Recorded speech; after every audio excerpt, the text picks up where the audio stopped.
Hi, I'm Becky Streepy from Glue and Glitter, and today I'm going to show you how to make frozen tater tots in your air fryer. This is a question I get a lot, and I thought, why not just throw together a quick video about it so I can show everyone how to do it. The first thing to keep in mind when you're making frozen tater tots in an air fryer is that there are a couple of simple do's and don'ts. So let's get into those first. Really, there's one do and one don't. Don't overfill your basket. The way that an air fryer works is that hot circulating air cooks your food quickly. If you overfill your basket I would say more than halfway, the air is not going to be able to circulate and your food is not going to cook evenly, and that goes for tater tots just as it would for anything else. The important do to keep in mind is do shake. The more tots you have in your basket, the more often you should shake. If you are filling it up halfway, I would stop and shake it maybe twice during the cooking process, maybe even 3 times, depending on how busy you are. The reason that shaking is important is actually related to the reason that you don't want to overfill your basket. You want to shake because when you do that, you're moving the tots from the middle of the air fryer to the outside, and the ones from the outside, are going to move in. Moving those around a couple of times, it's just like when you turn something while it's baking, you're gonna allow things to cook evenly. If you don't shake enough times, you'll end up with cold tater tots in the center, maybe mushy tater tots in the center, and you'll end up with overcooked or maybe perfectly cooked ones on the outside. But you want all your tater tots to be perfectly cooked. So don't overfill your basket, and do remember to shake a couple of times at least during the cooking process, depending on how much you've filled your basket. More food in the basket, more shaking times is the general rule. All right, so let's get into making some tater tots, y'all. These are just some frozen tater tots straight out of my freezer. And I make tater tots so often that I actually know the cooking time by heart. If you need a refresher though, you can always look on the back of the package. When you're cooking anything frozen, including tater tots in your air fryer, you want to cook it at the same temperature or as close as you can get for half the time. So these, I think they say 450, but air fryers usually only go up to 400. So you'll cook them at 400, and the cooking time is 18 to 21 minutes. So I'm gonna go half of the 20 and do 400 for 10 minutes. For most tater tots, that cooking time is gonna work perfectly. You can always start with that. You'll be shaking anyway, so you can check for doneness in case you need to stop early, although I don't think that you will.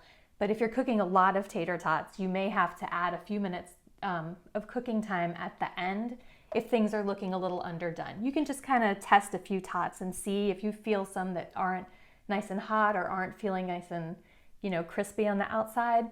Just stick it back into your air fryer at the same temperature, 400, for maybe 1 to 3 more minutes, depending, and you should be good to go. All right, so let's get these tater tots going, y'all. Just slide the basket right in. And first thing I'll do is turn it on, then raise the temperature to 400, and then take the time down to 10 minutes and hit start. And that's really all you need to do. Just let it cook, give it a shake every, I'd say 3 to 4 minutes, depending on how many tots you put in here. I just did a couple of servings, so I'll just shake it once or twice. And when it is done, you'll have perfect, crispy, beautiful tater tots. It's very important that you don't keep your air fryer right up against the wall. This is because there's a vent in the back here, and that vent is where the hot air that's circulating is coming back out of the air fryer, and I have melted an outlet cover by having that vent too close to the wall outlet.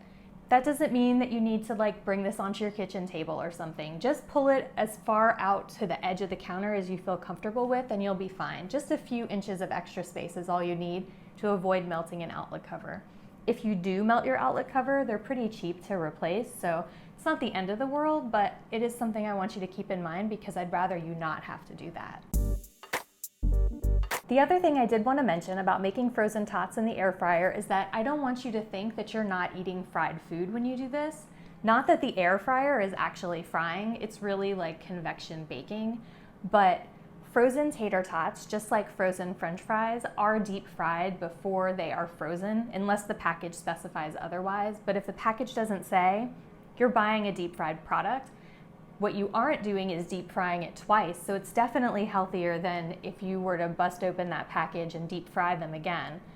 But don't think that you're making baked tater tots when you do this. If you want baked tater tots, generally you have to make them from scratch or look for a brand that doesn't fry them but bakes them before they get frozen.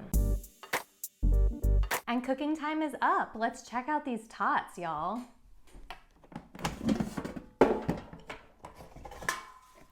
Look how beautiful they are.